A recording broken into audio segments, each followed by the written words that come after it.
Welcome to the handing over ceremony to mark the change in chairmanship of the ECCB Monetary Council.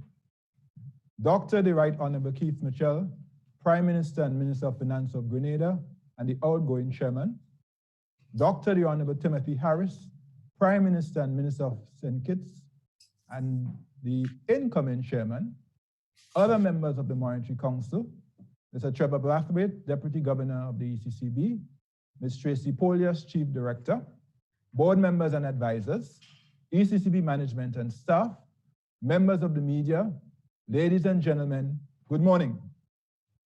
It is my distinct pleasure to welcome each of you to the handing over ceremony to mark the change of chairmanship of the Monetary Council. Today, the chairmanship of the council passes from the council member for Grenada to the council member for St. Kitts and Nevis. I wish to thank the outgoing chairman, Prime Minister Mitchell, for his stewardship over the past 2 years, and especially for his accessibility, rapid and positive response to bank matters, and his prompt attention to legislation. I wish to recognize and welcome to the Monetary Council Dr. Ellis Lorenzo Webster, the newly elected Premier of Anguilla. Premier Webster, I extend best wishes to you for a very successful tenure. Welcome, sir.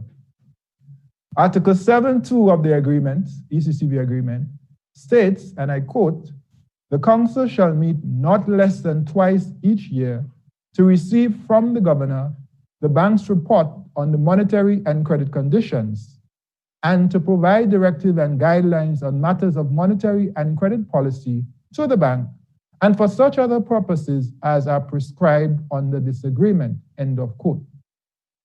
Citizens and residents of the ECCU, a Monetary Council convenes at a time of extraordinary challenge.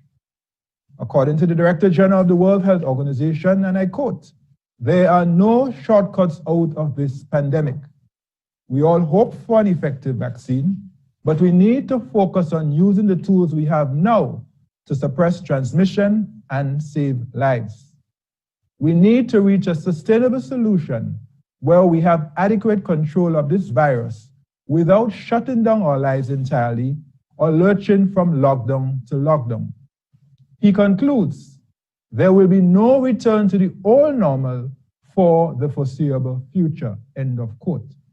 In sum, fellow citizens and residents, we must learn to live with this dreadful virus until further notice. The International Monetary Fund, in its June World Economic Outlook, projects that the global economy will contract by 4.9%. In respect of the Eastern Caribbean Currency Union, our latest forecast is a contraction between 10 and 20% before the start of a rebound in 2021 as tourism slowly begins to recover. In the ECCU, tourism accounts for nearly 60% of all export earnings and almost 80,000 direct jobs.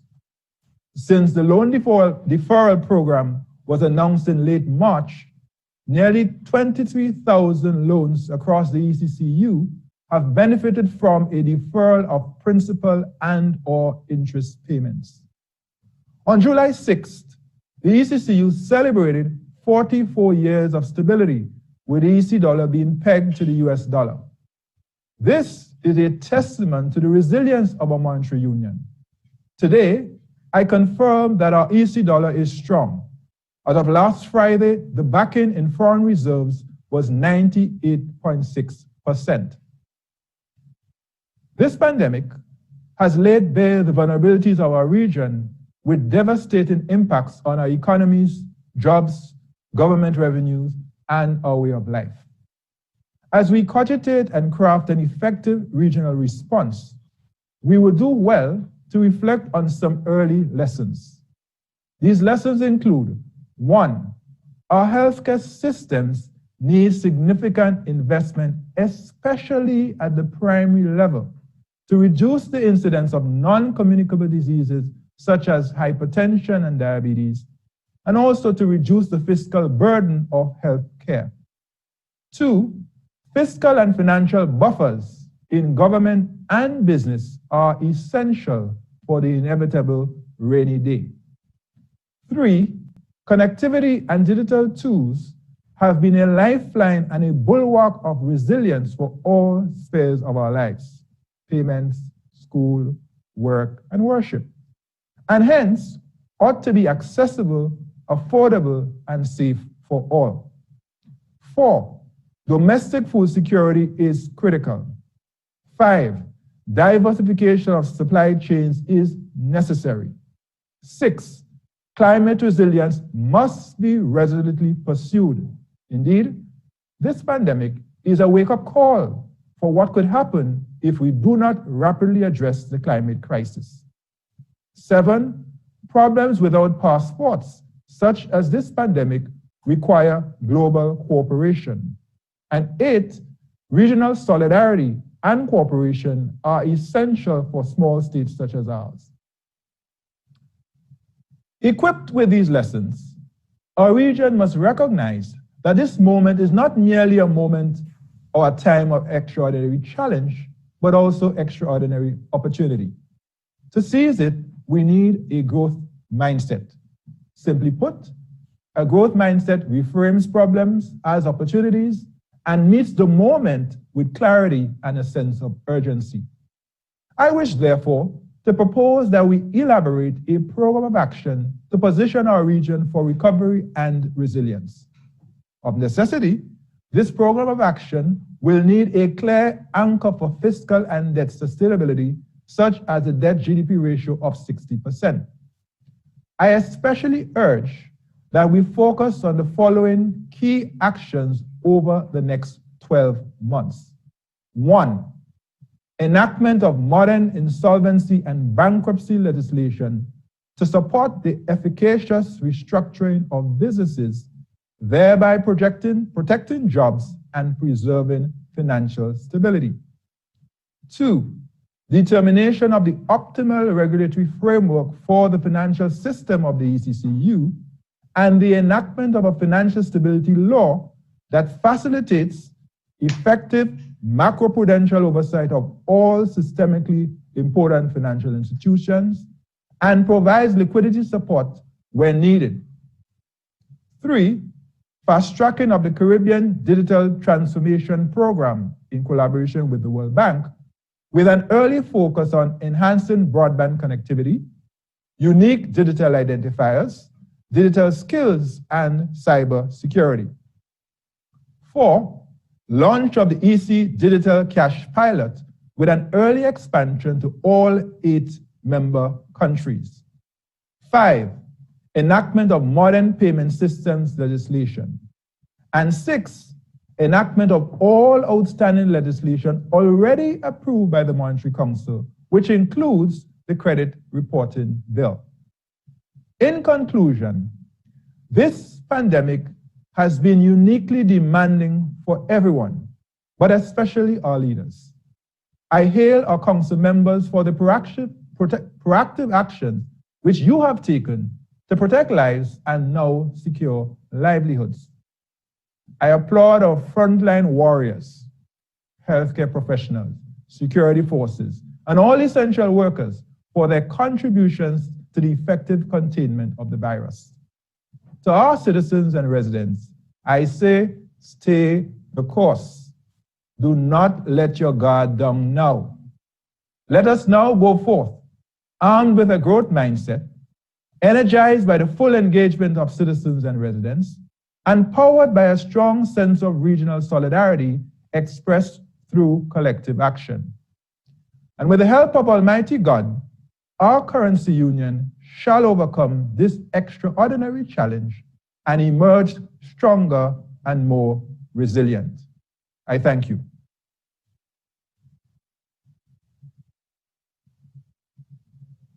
And now, having offered my opening remarks, I am very pleased to invite the outgoing chairman, Prime Minister Mitchell, to address us.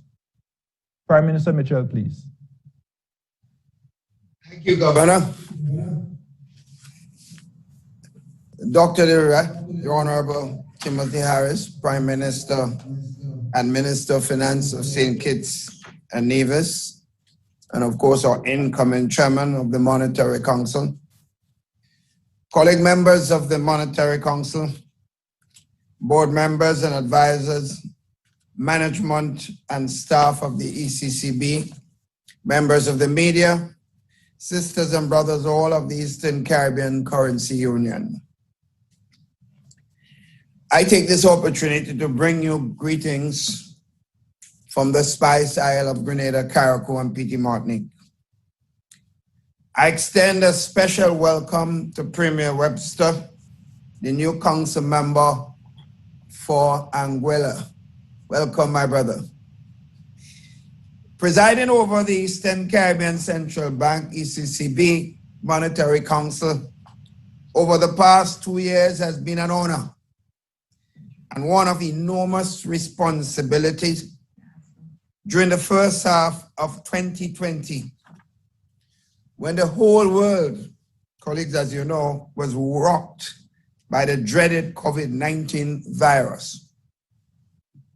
The devastating impact of the COVID-19 pandemic has affected all states, large and small, and varying levels of development.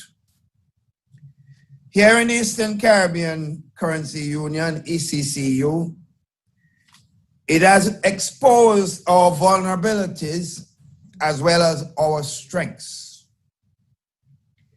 Saving lives has warranted the most drastic measures that we have ever seen in our history.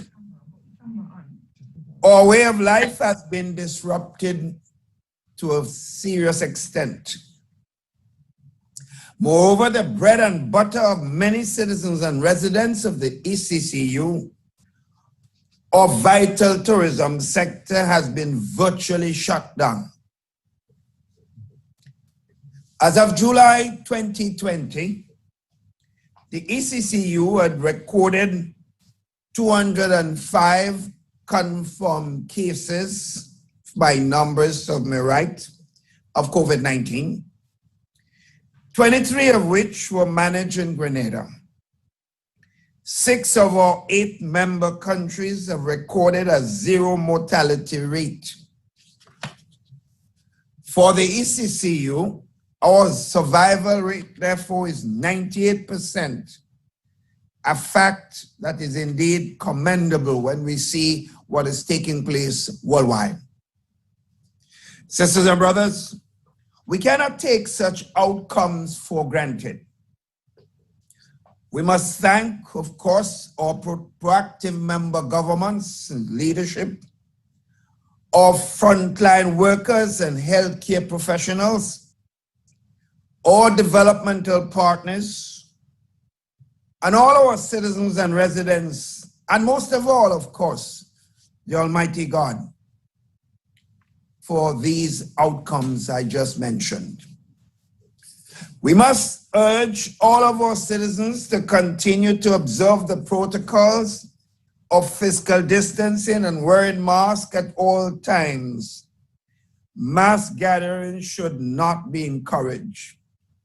In fact, colleagues, I need to re-emphasize on this particular point, because as some of us have indicated, the need to lift curfews, and we've identified the fact that we have had no deaths for most of the countries during that time. There is an element that we are free now. We can do as we want. There is that element, I see it here in Grenada, and especially our young people feel they are invincible. I think our message must be loud and clear consistently throughout the entire ECCU that we are not yet out of the woods and that we must continue to observe the protocol to protect all our citizens. As we gradually reopen our borders, it is imperative that we continue to observe the recommended protocols to safeguard public health and safety. The effective containment of COVID-19 virus in our region bears witness of a strong regional coordination and solidarity throughout this period. More of this regional solidarity is required as we navigate our way through this pandemic and begin to rebuild our battered economies. Against the backdrop of this raging pandemic, the ECCU's near to medium-term economic outlook is extremely challenging. After averaging almost 3% growth in the past 4 years, and some cases, some of us more, our economies are now experiencing significant contraction. The ECCB continues to play a leading and pragmatic role in crafting and implementing policy measures to help cushion this shock and maintain economic and financial viability. These include the loan deferral program by banks for up to 6 months, the lowering of discount rate, which was done for the first time in 17 years, and liquidity support made available to governments and banks while maintaining the strength of our ECC dollar, as the governor has just in fact indicated. I must commend, therefore, the bank on another year of exceptional financial performance, with a total net profit of $63.1 million in 2020, the highest profit recorded since the ECC establishment in 1983. Governor Antoine, I assure you and your team today that the results of your hard work and the enterprising approach have not gone unnoticed, and we all at the east of this union owe you all tremendous amount.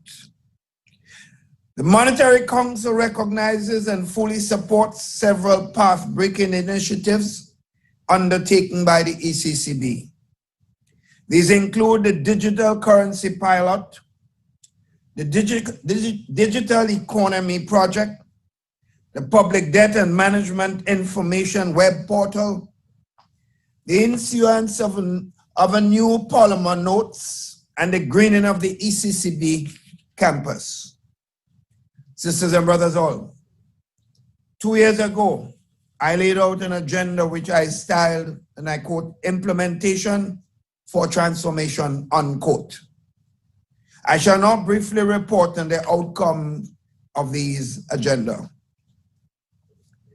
Fiscal and debt resilience. Colleagues, with respect to the enhancing fiscal and debt resilience, the ECCU recorded a pre-COVID-19 debt to GDP ratio of 65.1%, more than 18 percentage points below the levels recorded in 2012, a major achievement. Most member countries were trending downwards, and 2 member states, St. Kitts and Nevis and Grenada, actually achieved the Monetary Council target of debt to GDP ratio of 60%, a highly commendable feat. Grenada reduced its debt to GDP ratio from a high of 108% in 2012 to 58.9% at the end of 2019, an achievement accomplished ahead of the anticipated time frame. My friends, we owe this turnaround to some tough measures implemented here, but necessary decisions and the enactment and strict adherence to a fiscal responsibility law, the Public Finance Management Act, and the Public Procurement Act. All these played significant role in the lowering of that debt to GDP ratio. Indeed, friends, the fiscal buffers built up over the past 5 years have enabled our government to deliver critical support to our people to help them cushion the impact of this dreaded pandemic. I therefore, friends, I know we're not all in the same boat at the same time, but I again urge and encourage member countries, bearing in mind what we noticed happened after the enactment of these important decisions, to enact fiscal resilience frameworks. It might be painful initially, but I guarantee based on what I've seen that you will in fact bear significant results. The widespread impact of COVID-19 pandemic will cause the fiscal and debt performance of member countries to deteriorate, and I've seen it here in my own country. However, we should resume our push for fiscal and debt resilience as soon as it is practical to do so.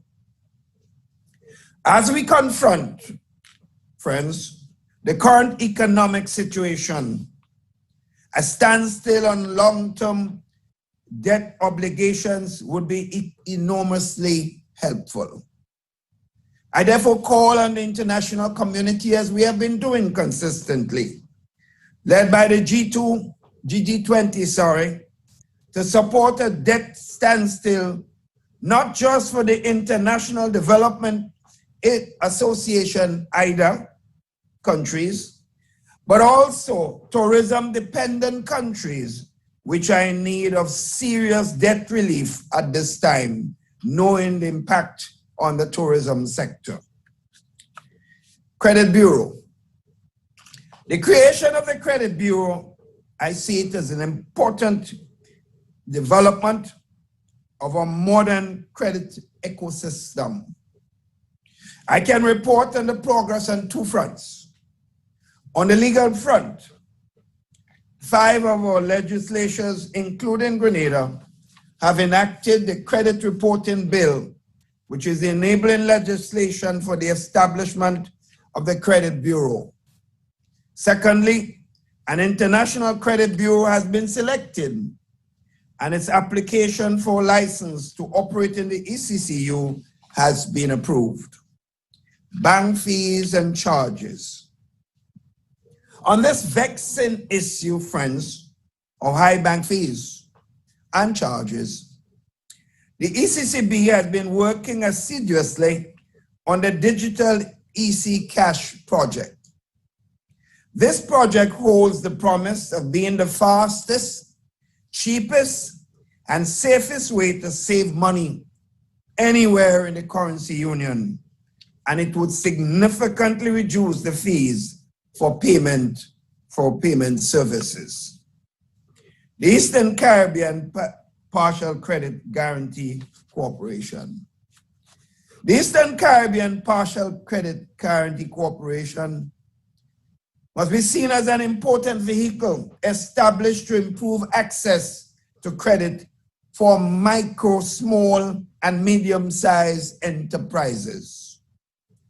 Although its startup was delayed for obvious reasons, the corporation has now signed agreements with banks in 2 countries, with more to follow later this year. Fintech regulation and supervision. In support of the issuance of a digital Eastern Caribbean dollar, amendments to the schedule to the Eastern Caribbean Central Bank Agreement Act were approved by the Monetary Council in February 2020 and signed by all member countries. Furthermore, given the wave of new financial technologies arriving on our shores, the ECCB, in collaboration with the regional security services, developed a legislative framework for the regulation of virtual assets. This gave birth to the Virtual Assets Bill, which has already been passed in 1 member country. Colleagues, in conclusion, sisters and brothers, our region has made significant strides in strengthening our financial system over the past 2 years. I am therefore confident that these actions will bear fruit as we confront this pandemic and seek to build a stronger and more resilient currency union. I therefore urge us all to complete our unfinished business in the shortest possible time. I therefore want to thank my fellow council members, as well as the governor and his distinguished team, for their unwavering support during my extended, and I use the word again, extended tenure as chairman of this important institution. And as I officially hand over the chairmanship, I wish to assure council, the governor and staff of my country's continued commitment and support for the ECCB's transformational agenda. It now gives me the greatest of pleasure to pass the baton to my esteemed colleague, Dr. the Honorable Timothy Harris, the Prime Minister of St. Kitts and Nevis, as the new chairman of the Monetary Council. And I note that he's taking over a time that he's done away with the electoral process for a while, and therefore wish him every success in his tenure at the head of his government and at the helm of the Monetary Council. Thank you, colleagues. Thank you, Prime Minister Mitchell, and I'm hearing the virtual applause in the virtual room. And I want to thank you for your stewardship, and as you said, for your longer than expected innings, having served as 2 years as chairman. So thank you for, and reporting on your stewardship. That's accountability. I hope the West. Thank you again. I hope the West Indies can bat like that. I hope so too. We all hope so too. Thank you.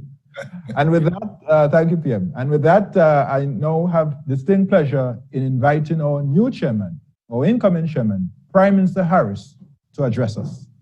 Prime Minister, Chairman. Thank you very much, Governor. Dr. Keith Mitchell, outgoing Chairman of the Monetary Council, colleague members of Council, directors, invitees all, I take special pleasure in accepting the baton pass by Dr. Keith Mitchell, Prime Minister of Grenada. I want to greet all from the beautiful Twin Island Federation of St. Kitts and Nevis. This is the place that Marcus Garvey referred to as the Garden of Eden when he visited us way back in 1937. I would have preferred to be able to host council members in person right here in the beautiful country of St. Kitts and Nevis.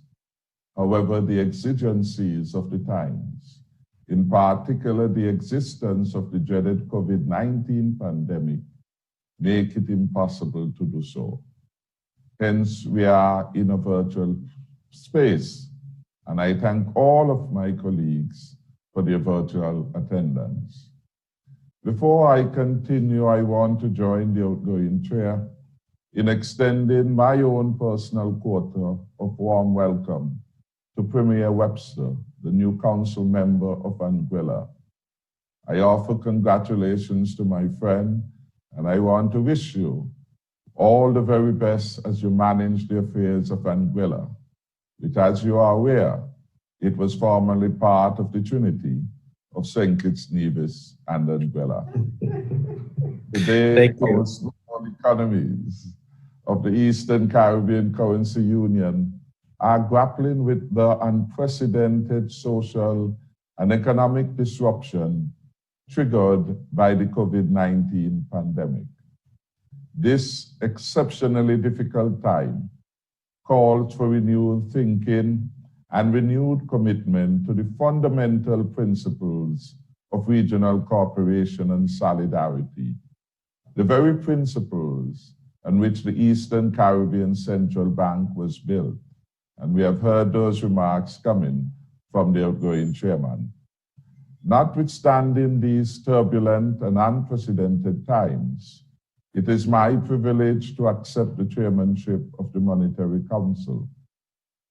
I want to recognize, of course, the good work that has been done before. And of course, due to the swift and decisive action of member countries and the support of you, the citizens and residents of our sub-region, we have successfully contained the first wave of the coronavirus, a remarkable achievement given our small size and limited resources. Now comes the even harder task of carefully reopening our borders and repositioning our economies while still keeping our people safe. I wish to commend Prime Minister Mitchell again for his sterling services as chairman over the past 2 years. Under his stewardship, the Monetary Council made some critical determinations at the outset of the pandemic, oversaw significant developments in our banking system, and supported key enhancements in our regulatory framework, some of which he outlined. I want to join the outgoing chairman in congratulating Governor Antoine and his team at the bank on the landmark performance for the bank's just concluded financial year, in which the bank reported its largest profit since its establishment in 1983, just over $63 million in profits. Continued profitability helps the ECCB to effectively discharge its critical mandate for the good of the people of the currency union. The governor and the management and staff of the bank continue to demonstrate a drive and tenacity to propel the bank and our region. I recognize the governor's astute leadership of the bank and the hard work and dedication of its management and staff. Looking internationally, we note that the International Monetary Fund, in its June 2020 World Economic Outlook, projected a global downturn of about 4.9% in 2020. Furthermore, our main trading partners, the United States of America and the United Kingdom, are projected to contract by 8% and 10.2% respectively, as countries continue to manage the health implications of the pandemic and the ensuing economic fallout. A gradual recovery is expected. So in 2021, the global growth is projected to rebound by 5.4%. And according to our own central bank projections, the economies of the ECCU are projected to decline between 10 and 20% in 2020, owing to lockdowns and the closure of the vital tourism sector. A gradual recovery is projected in 2021. Looking forward, during my tenure as chairman, the Monetary Council will exercise responsible, prudent, and unified leadership as we chart the path towards our economic recovery and resilience.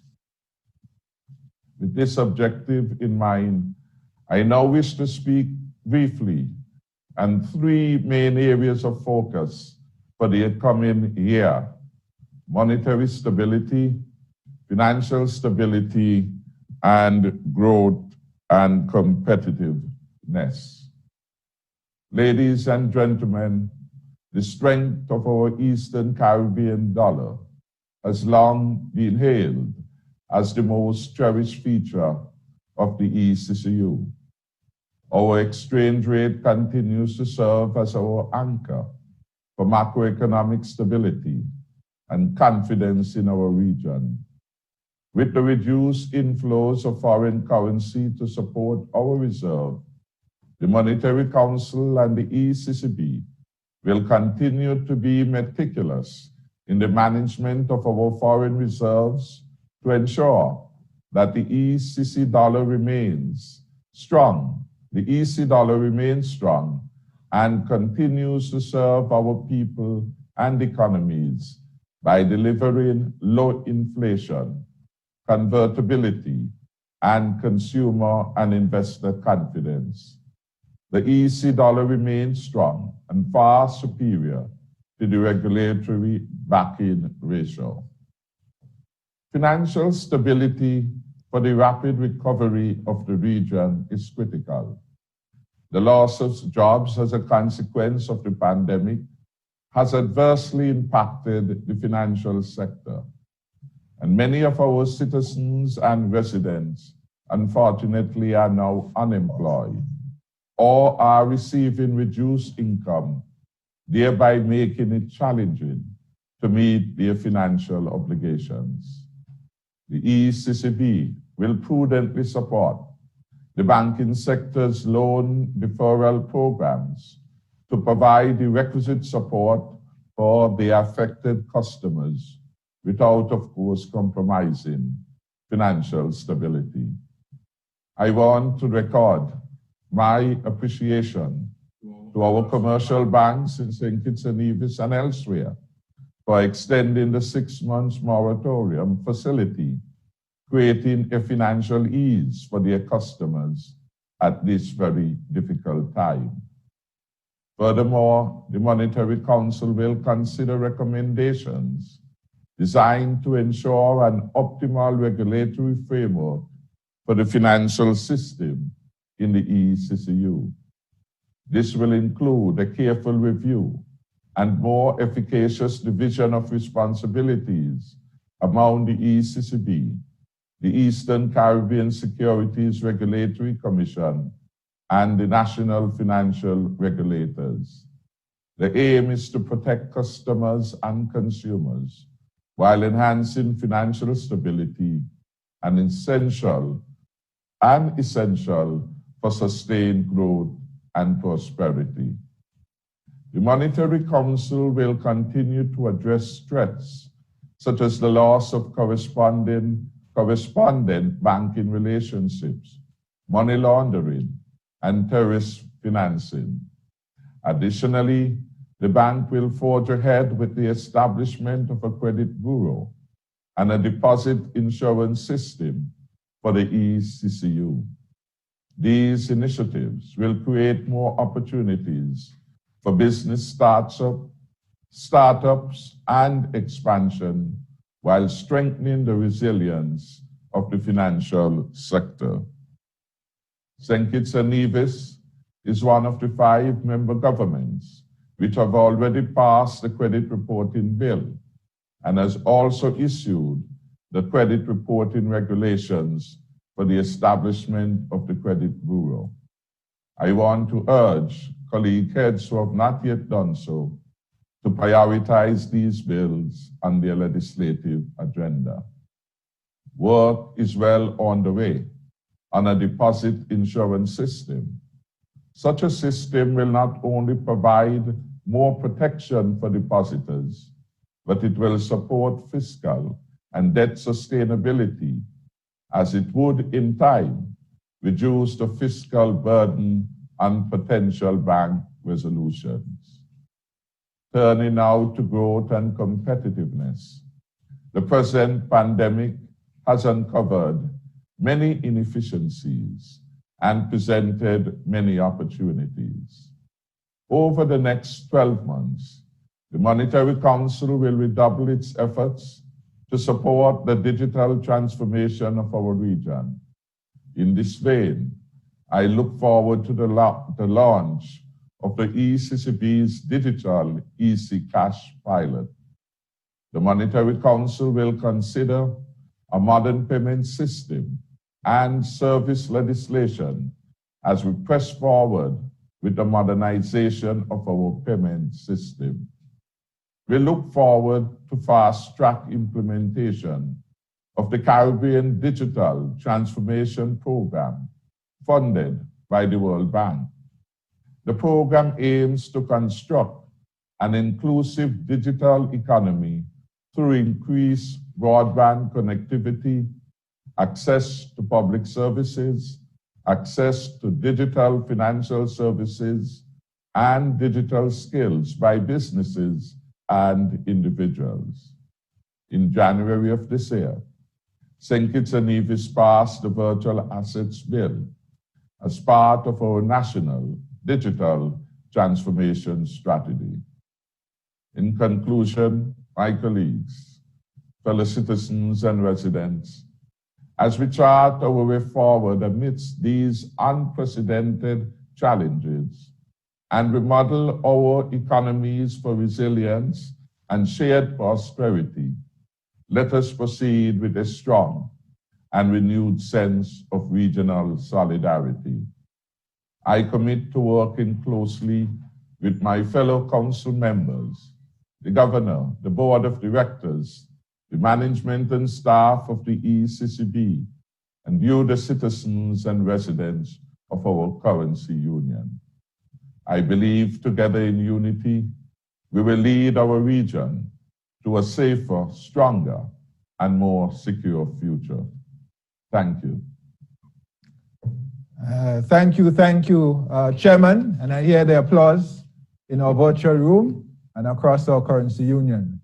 And we feel assured under your leadership for the next year. And so we have much to look forward to as a currency union. As fellow citizens and residents, this brings us to the end of our handing over ceremony.